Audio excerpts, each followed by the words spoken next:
Hi, Mickey. Hey, Bob. How you doing? I'm doing fine. It's raining here. Oh, I'm sorry about that. It's okay. It's always bright when I'm talking to you. In some sense, yeah. Thanks, man. I feel the same way about you. I hear you've been out west. Yeah, I mean, that'll explain why I can shed no light on current events. I've been in kind of a news blackout while I was in at this all-absorbing conference on your coast.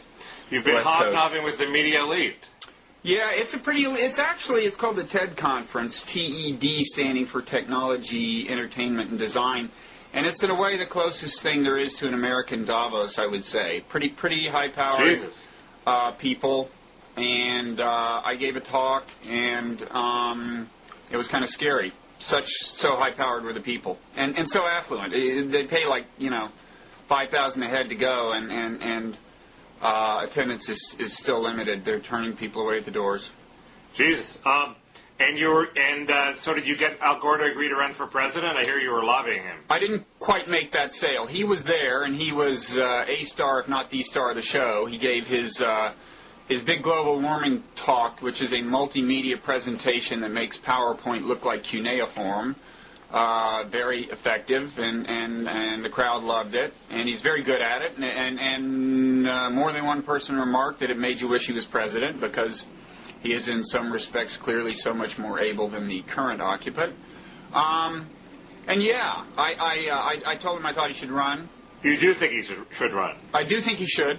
And he politely thanked me for sharing my views. I was told that you did more than that you appealed to his sense of duty, which is the key to getting him to run, since he really doesn't really want to be a politician at all.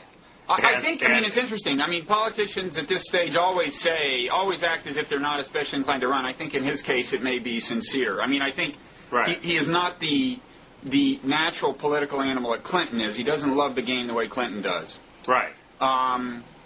So, I don't know. Who told you I appealed to a sense of duty? Have you been talking to Al again, Mickey? No, I talked to other people whose names begin with A who were present. Would you like to tell us who they are? Well, Ariana said that you were very skillful at appealing to him. Ariana Huffington. I don't think we were ever talking to him at the same time. She shares the view that he should run. Yeah, no, I know. I think she's even written that. Maybe not, but did you didn't sense that he is somehow aggrieved by the 2000 results and feels a need to vindicate himself?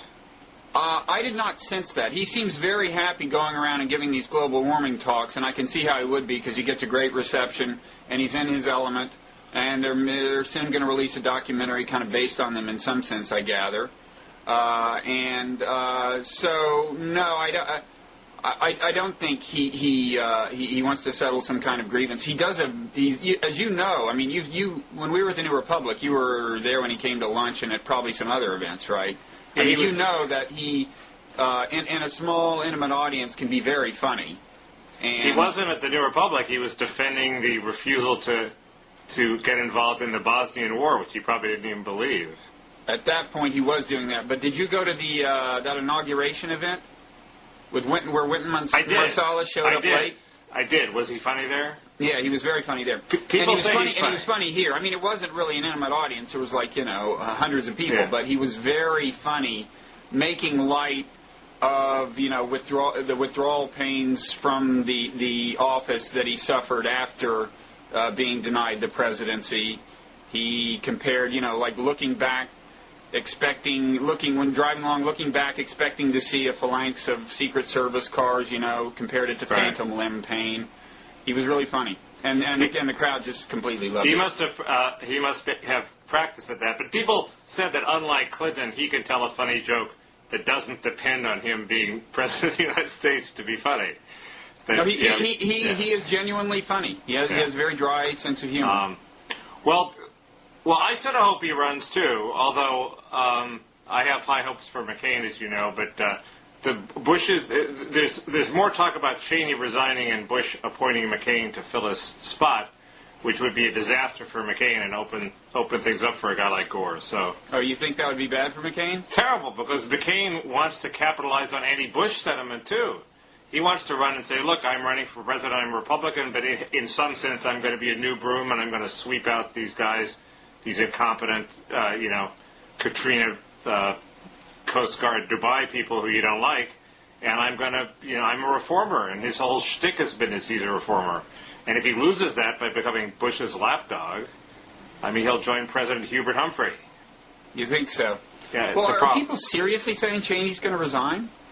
There was another report today that's on Drudge from Insight magazine, which quoted some unnamed and unranked conservatives, and I'm told that that Peggy Noonan column that first proposed it a couple weeks ago was not just made up out of hot air, that there is actually something going on that she was onto. So yeah, so keep appealing to Gore. I mean, I think I would prefer him to Hillary. I don't think I'm the only one who's doing it. Well, I just think Hillary probably would not even win. If she won, I'm afraid she'd be under a lot of pressure to prove her manhood, but unfairly, but partly because she's a woman. And that's not fair, but I'm afraid that would be the case, and I don't think we need a president right now who's working overtime to prove his or her manhood. We've had one already for the last 6 years. I don't think it's worked out very well. Gore's not exactly free from pressure to prove his manhood. Well, any Democrat has some of that trouble, but I think he would have less than Hillary. Well, I think he actually didn't he vote for the Persian Gulf War? Yes, he did. He was one of the few Democrats who voted for the Iraq War that went well, and then he was against the one that went badly. So his record's not bad. That is correct. A good point. Unlike Kerry, who voted against the one that went well. Yeah. Okay, well, that's a good segue to our next topic, because the next topic is you, as representative of the entire Democratic Party, were attacked by Ann Coulter on Which television. I learned while at this conference. I learned it through Ariana Huffington, who sprung to my defense, whichever one. Yeah, she defended you on her blog and said that Ann Coulter was addictive to the right like crack cocaine and had similar deleterious effects. Now, I told Ariana I thought that comparison did a disservice to crack cocaine, but it's up to her. And she printed that too. Did she print that? Excellent. Yes. Excellent. I've now read what Coulter said, and as usual, it goes too far, but there's a point to it. Oh, I'm eager to hear this point. Let's give people the background, okay? She says, Democrats have an affection for terrorists, and Ariana challenges her on this, and she uses as Exhibit A my New York Times op-ed, which clearly means that I have an affection for terrorists, right? And you're about to defend this as something other than completely irresponsible? She didn't say affection for terrorism. No, I know, she's a terrorist. Individual terrorist, right. Like me and Bin Laden sitting in a tree kind of thing. You don't know. You don't believe in you don't believe in having empathy with and compassion for terrorists. They're human beings too. They're subject to the same Darwinian urges as the rest of us, and we should examine what the Darwinian urges that drive them to these horrible acts are in order to eliminate these root causes. First of all, that was not her logic. She said was completely. She said that I had compared the rioters over the Muslim cartoons to rioting blacks in the 60s, which is true, but her implication was that I had compared the validity of their grievances, which I had not done. Right, she says... So she was not even making the argument you're making, which itself would not stand up to scrutiny. What she said is that you were promoting the idea that Muslims going crazy, having this bipolar rage over some cartoons, is not only justifiable, but a good thing. And I thought you were sort of saying that it was an engine of progress, that you analogized it to a brushback pitch. No. First of all, I didn't, Mickey. I said that Bob Gibson analogized the black riots of the 1960s to a brushback pitch. Right, that was you were his saying, view and you said as a black person characterizing black riots. And you said the Muslim riots were providing the same function as saying, give us some space. I thought that was your argument. Well, they may view them that way. They may view them as saying, give us some space. Right. So that means I have affection for individual terrorists? Mickey, this is so silly.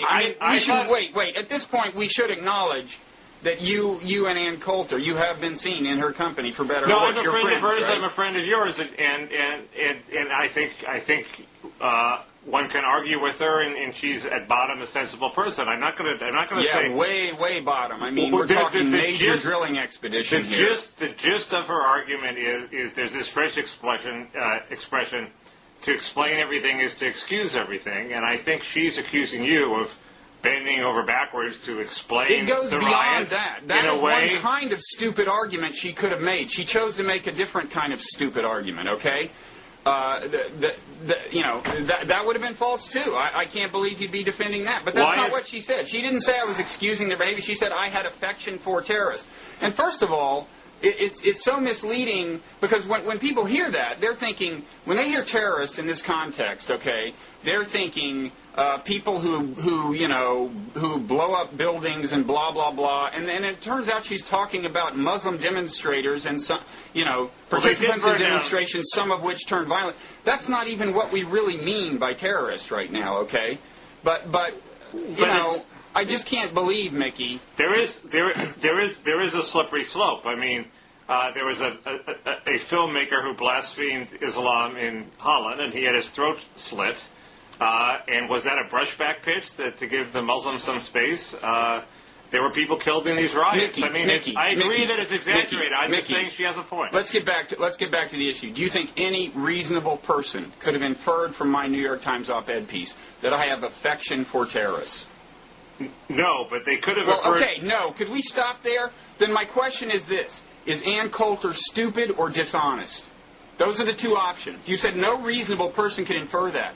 She said that it was an inference, okay? So she's either stupid or dishonest, or is there a third option? What she meant, and I think she meant it sincerely, was that she thought you were saying that, like the civil rights movement, these riots, and I agree that she conflated the riots and terrorism, that these riots were... not only justifiable, but a good thing on the way to progress. And Mickey, we don't need to retrace your logic because you just agreed. I thought your New York Times op-ed, while making one very good point, also went astray in a couple of places.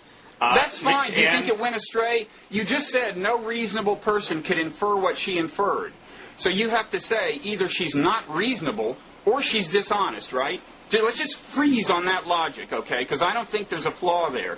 You said no reasonable person can infer. So are you saying she's not reasonable? And if not, what's your explanation for her articulating that no reasonable person could arrive at? She sincerely believes that you went bent over backwards to give a justification for the rioters over the cartoons, and she thinks that's not even what she said. She said more than that.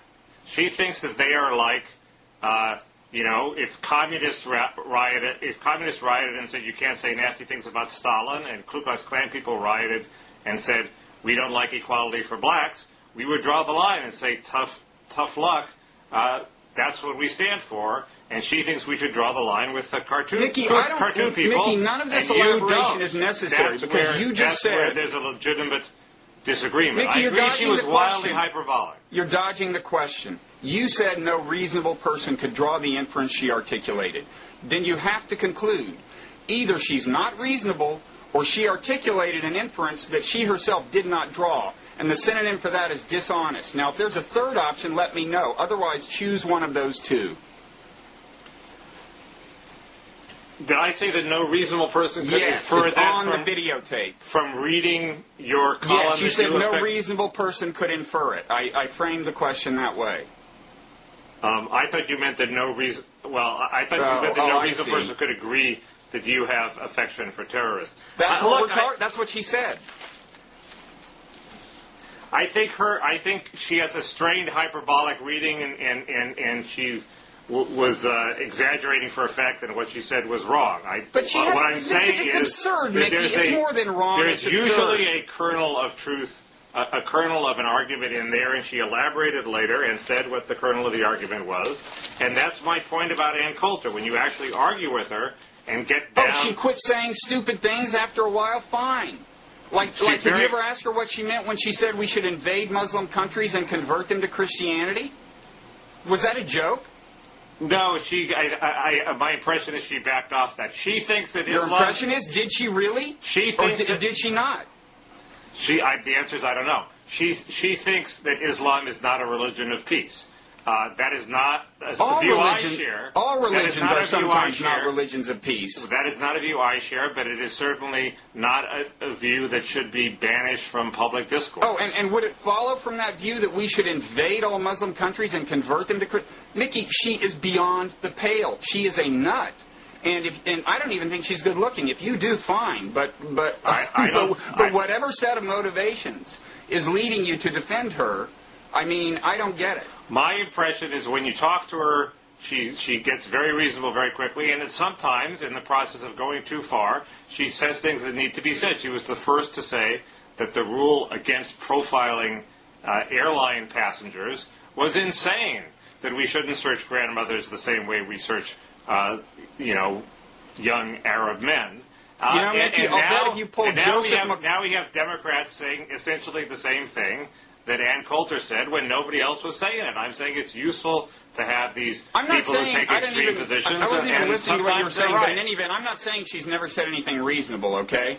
I'm sure that Joseph McCarthy, if you caught him in a sober moment, was a reasonable-seeming guy. So the fact that you can pull somebody aside and catch them in a reasonable moment does not mean that they're necessarily the kind of person that you really should be associating with. And what she does is exactly analogous to McCarthyism, Mickey, and you know that. To say, in the context of contemporary America, that someone has an affection for terrorists on the basis of evidence which you really basically agreed is not there, okay, is exactly analogous to McCarthy saying on the basis of no evidence that somebody sympathizes with communists. And I don't think a decent person even associates with a Joseph McCarthy, but your social life is your business. First, I think that the argument that what you were saying was that the rioters there was justification for the rioting. The leap from that to affection for the terrorists is large. I didn't even say that. Read the piece. Bob, I just did read the piece. Oh, and I said the riots were justified? Is that a sentence in there? You draw the analogy with the civil rights movement, and somebody reading the piece I didn't even say the riots of the 60s were justified, Mickey. None of that's in there.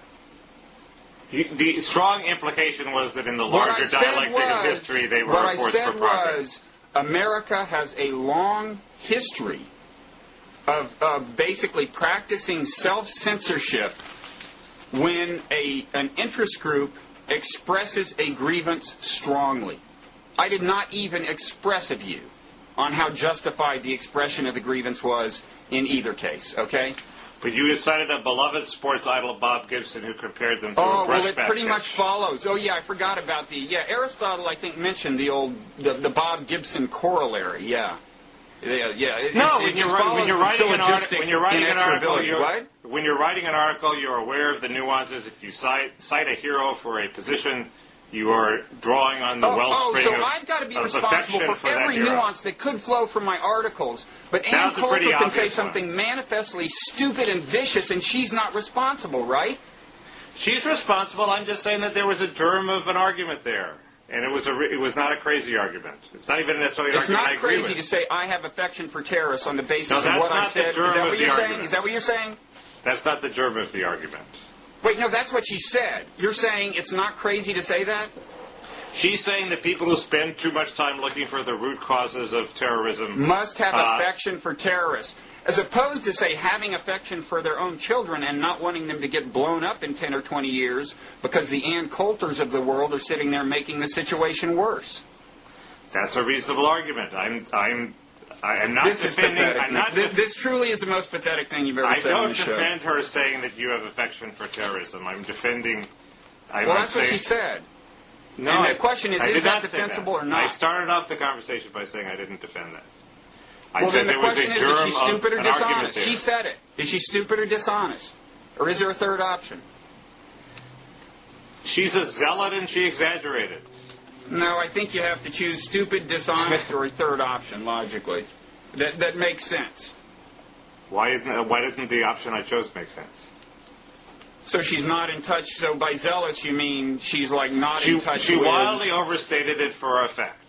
But in her mind, I think she thinks that if she conflates the rioters and the terrorists. I So think she's she overstating conflates all it for radical effect. Islamists. Okay, she's overstating it for effect. That is a species of dishonesty. If she's doing it for effect and not because she believes it's true, But I think that she's sort is of, a species I've of never been, dishonesty. I've We actually settled never it. been Thank able you. to. It's an interesting question. Everybody assumes she must not believe it, and every time I've talked to her, she really does believe it. I think she conflates all radical Islamists. I think she thinks the cartoon rioters are sort of the same as the people who blow up 747s. Well, I that wouldn't reject get her to that, the conclusion but she drew. I don't think event, that's necessarily insincere. That's my you point. just said she says it for effect. Not, and that means, when people say that, it usually means not because she believes it, but for effect. So that does answer my question. You think she's not stupid, just dishonest. I said what I said. I think a lot of political speech makers exaggerate for effect. I think she may, that's her sort of stock in trade. All I'm saying is Exaggerating for effect. So she did not believe it. Well, I guess that's a relief in a little way. But in my mind, that equates to dishonesty. And Mickey, surely you would agree. Bob, I'm waffling on that because I'm not even sure she doesn't believe it. No, you're That's waffling because you don't like either of the options you're forced into. No, I'm waffling because I really don't know. Well, in any event, would you agree that someone should, a moral person, would use special care not to say things only for effect if they're leveling charges like you sympathize with the enemy? Wouldn't you say that's a special species of allegation and that an ethically responsible person is very careful about throwing those things around? Would you say that? Yes, although she didn't quite say the enemy, did she? Whoa, I kind of think terrorists are considered the enemy these days, Mickey. Maybe I'm getting mixed up. But I think there's a phrase, war on terrorism, floating around. But maybe Ann Coulter doesn't consider them the enemy. Maybe she has affection for them. I just think there's a difference there. Yeah. But send me an email or else articulate it now if you want. Okay. Let's move on. Why don't we? Okay. I've got enough energy to finish, I think. Okay. Next is ports. This picks up on the groping for a segue. This picks up on the profiling issue that we were talking about.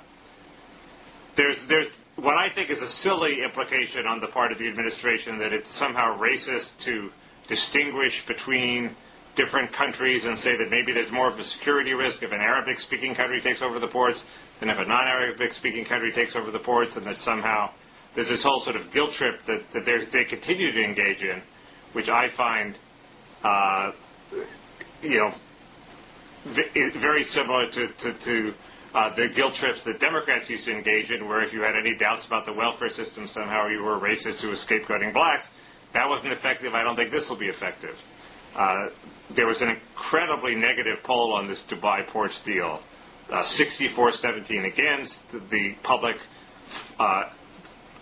Turning against the Bush administration on saying they trust the Democrats more than the Bush administration for national security, unprecedented. That led me and a bunch of other people to conclude that this deal is dead, and this 45 days is not going to help them. Well, I don't know. I'm very. I'd be willing to look at evidence that there's a genuine security risk here, and there may be, but I really hate playing the xenophobia card. And you know that to some extent that is an inevitable result. I mean, in terms of the political resonance of this, why it's such a problem for Bush, you would agree that even if indeed this is a security risk, a certain amount of the political valence has to do with xenophobia. But less than you think. I mean, I think a lot of it had to do with people had this very concrete sense that the war may have been stupid, there may have been all sorts of bad things that went on, but he was on the ball in terms of keeping the country safe. We hadn't been attacked. He's, wiretapping. Maybe it was unconstitutional, but at least he was paying attention. And here he doesn't seem to be paying attention in a way that people expected. So it's not really xenophobia, it's just he wasn't being sort of rationally paranoid the way a cop on the beat would be rationally paranoid. Well, yeah, but I think somewhere out there's some xenophobic vibes. Well, sure. I think certainly it is an indictment of the administration. If indeed he didn't know about this, then it's an indictment of the way the administration is set up, because certainly somebody should raise this flag and say, look, we've checked these guys out, we think they're okay, but this is so obviously potentially controversial that it should go to the highest levels. Yeah, no, somebody's asleep at the switch somewhere. I mean, let me say, if I were president, I would not have awarded this contract, okay? Really? I think the politics alone would have scared me away. It's so obviously dynamite. There's some things, if you're president, there's some things you have to do on political grounds. So what do you tell, so you tell Dubai, sorry, we want to welcome you into the community of the nations, but you can't run our ports? Well, you find an alternative way to do it. You say, we can't do this, but here's what we're going to do instead, in some area that's not so politically sensitive. Right, and that's why, I agree with that. But now that it's public, the whole dynamic is different. I'm not saying I'd back off of it now that it's public. No, I understand. Because I think that is bad news in terms of opinion of us in places where it matters. But maybe one should. But the alternative is to say that this deal, even in 45 days, there's now a 45-day delay, is not going to be any more popular with the American people. It's going to go down. It's not going to happen. And it would be better off if we cut our losses right now with Dubai and said, look, we're sorry, Dubai, this isn't going to go through. Now we'll find some other way to give you some business and to welcome you into the community of nations, and not prolong this for another 45 days, which is just going to be agonizing and horrible for our reputation in the Arab world. Because for 45 days, this thing is going to be on the front pages, with people casting aspersions on the ability of Arabs to conduct business peacefully. It's going to be a debacle. Well, that may be true. It'd be better just to get it over with now. They should have done it last Friday before the weekend. That may be true. I'm not sure this is going to stay as live an issue as you think it is. One reason it may... See, there is something good, of course, that it could lead to, which is an examination of overall port security. And the relatively responsible Democratic position here, I think, would be to say, look, this is the least of the problems with, dubious as this is, it's the least of the problems with port security, and look into the actual substance of the issue. Because it probably is the least of the problems with port security. And you could also say that, yes, you could also honestly say, look, yes, there's a greater risk with Dubai than Great Britain, but that risk is overwhelmed by the positive advantages of going through with the contract now, as opposed to the negative advantages, and combine that with some heightened general port security, and maybe it'd be an overall winner. But that's not the argument the administration is making. The administration is saying, if you dare draw any distinction between Dubai and Great Britain, you're anti-Arab. And that's just such a loser, I think. I would not say that's quite intellectually defensible. But, I'm very they've gotten us into a mess. The final horrifying possibility that just occurred to me a couple hours ago is, what if Congress overrides the veto? The Congress passed a law saying, Dubai, this deal's over, get out of our ports. Bush vetoes it. Congress then overrides it by 2/3 vote.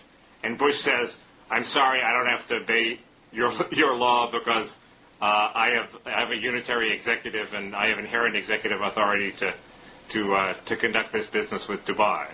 I don't think it'd happen, but it's an interesting theoretical implication of some things the administration sort of said. Well, don't you think they're looking for a way to back out of this at this point? Yes, although I agree. It's not going to come to that. But I think, I don't think they found it. I think this 45 days just, they're counting on the final or faster thesis, which is people get so sick of a subject so quickly that in 45 days they will have forgotten about this. Yeah. But that assumes that there isn't like a large opposition party with an interest in keeping it alive, which there is. Yeah.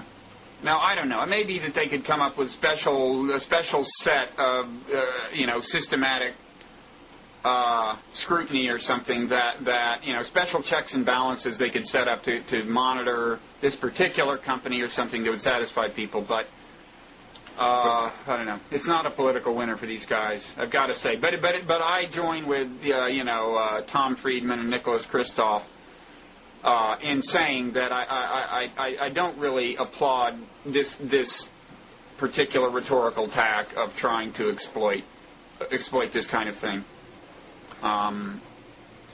Okay, we need the tack of exploiting anti-Arab sentiments. Yeah, because that's what you're doing, like it or not. Even if there is a valid concern there, because as a matter of fact, if it's easier for terrorists to infiltrate companies in the Arab world than here.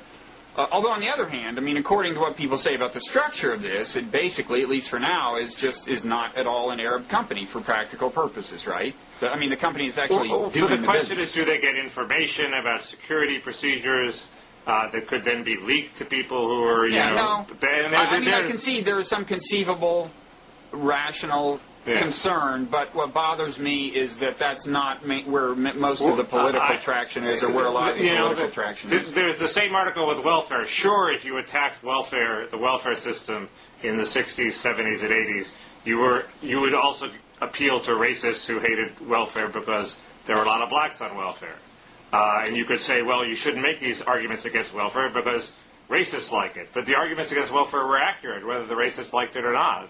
Yeah. And you can't let the fear of appealing to prejudiced people stop you from making unprejudiced arguments. No, it's just, this is definitely, in the end, this is another case where a completely incompetent administration has compromised American security. One way or another, this winds up happening because, this whole kind of uproar, if we cancel the contract, that is a talking point, if a minor talking point, for terrorist recruiters. And Bush has given them yet another talking point. He spends a lot of time doing that. The man is a disaster. The most stunning reversal of that was John Warner, who said, well, terrorism is one thing, but we're at war in Iraq, and we really have to make nice to the Arab world, so we have to stop worrying so much about 9/11. Well, I thought the worry about 9/11 was what led to the war in Iraq. Now the war in Iraq has become a reason for not protecting the homeland against terrorist attack. It's a complete tail wagging the dog situation. Speaking of Iraq, yes, we're supposed to talk about it. That's a brilliant segue. Thank you. But I have been in the aforementioned news blackout, so we're relying largely on your insights into this. The sense I get is, the turmoil has subsided to some extent, and that there's now cause for some hope. Well, as with eerie prescience predicted on Blogging Heads TV last week, prominent Iraqi politicians, most particularly Sadr, the head of the Mahdi army, have a vested interest in actually not annoying the Sunnis. He's a Shiite, because he wants to build some sort of alliance between his Shiites and anti-American Sunnis in opposition to the United States. So even though his forces are said to have perpetrated much of the sectarian violence, although it's not clear whether that was under his control. It might have been renegade portions of his forces. It might have been people pretending they were his forces who were really provocateurs just dressed in his army's uniforms, yes. But the point is that there is sort of a natural incentive in politics toward avoiding this sort of violence and not pissing off people who are in opposite sex whose support you need. And that has worked to get him to endorse an end to sectarian violence, which is a good thing. And the Sunnis have realized that they better join these talks with the government quickly and get a government in place that's not entirely Shiite. So those talks have resumed. So there are those two good forces at work. Who knows what the provocateurs will think of next to provoke sectarian violence? So you can hardly say that the situation is over. Well, not only that, I think in situations like this, it's natural to see what we've seen, which is that political elites recognize that they're kind of in a non-zero-sum game. It's in no one's interest. It's not in the interest of any of these elites for civil war to break out. But at the same time, more stress has been put on the social fabric by the last few days, and that just doesn't go away magically. People remember, and the grievances are deeper. And more people have had relatives die, and more people have had seen their sacred shrines get blown up and stuff. So, I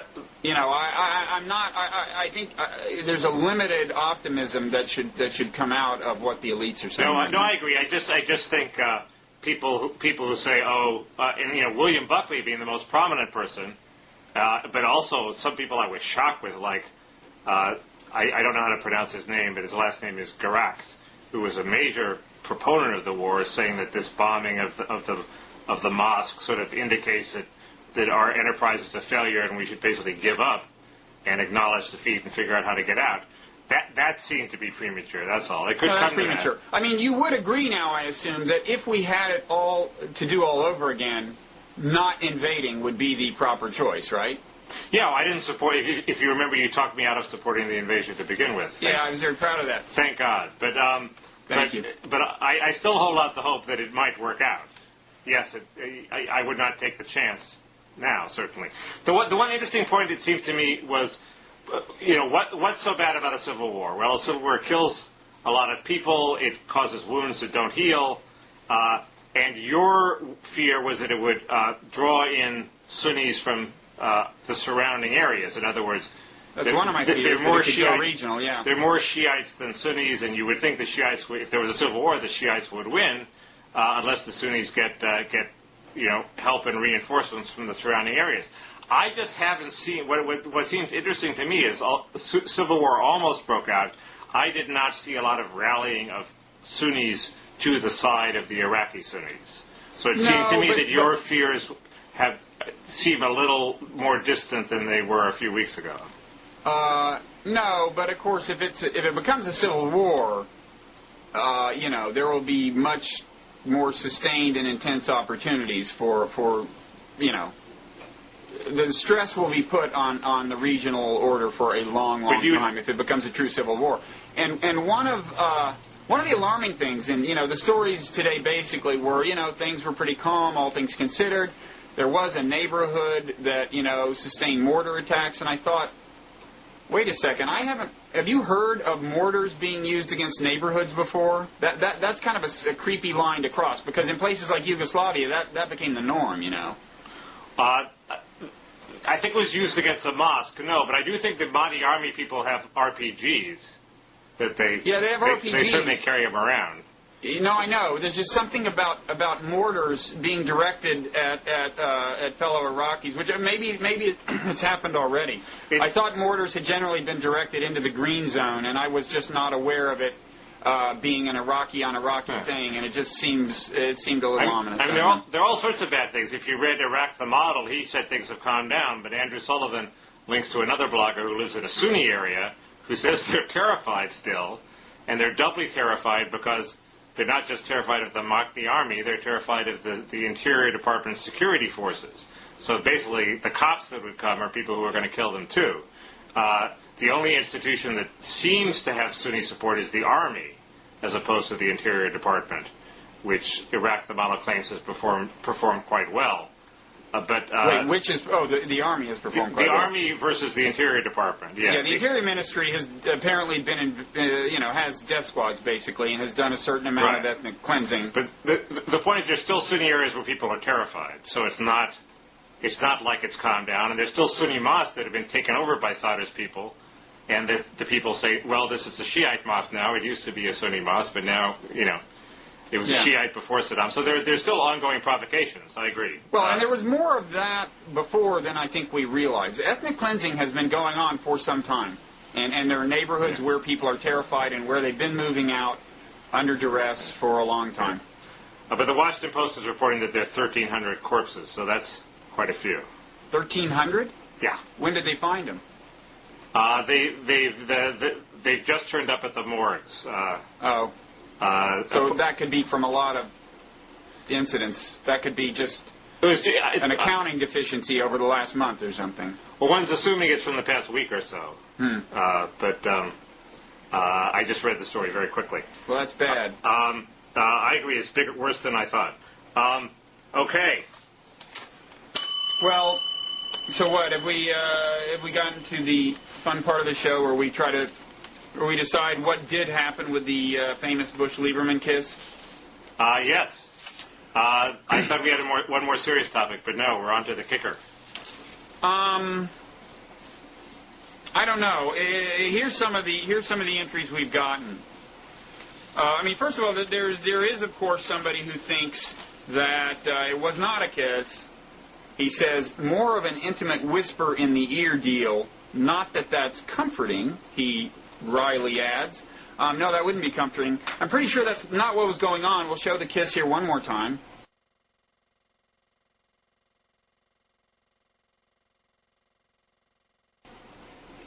I really think it was a kiss. Anyway, we'll proceed It on was, that assumption. it was definitely affectionate. Yeah.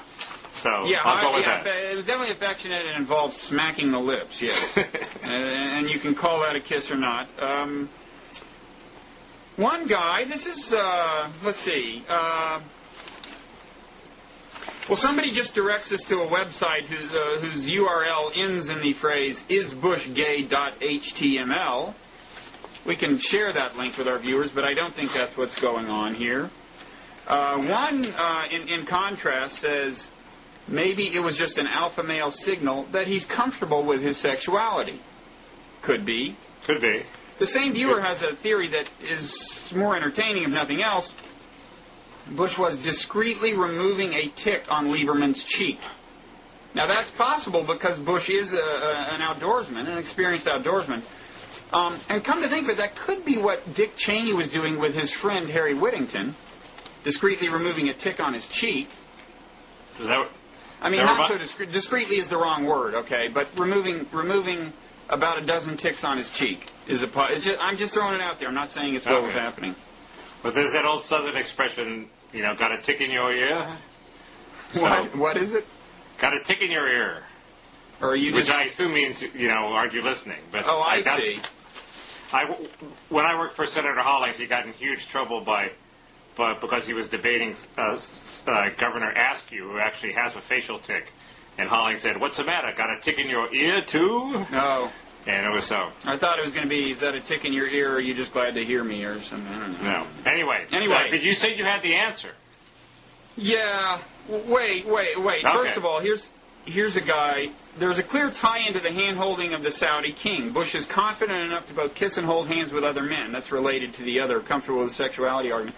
It's true, I had noticed, when I saw him holding hands with the Saudi king, I was actually quite impressed, because I thought that took a little courage, given the inevitable jokes, and he was making somebody feel comfortable who was from another culture.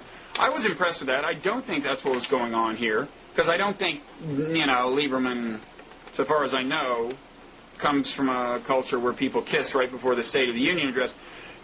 I think the closest thing to a theory that the closest thing to my own theory comes from Jason Kiernan, who has been mentioned before on this site,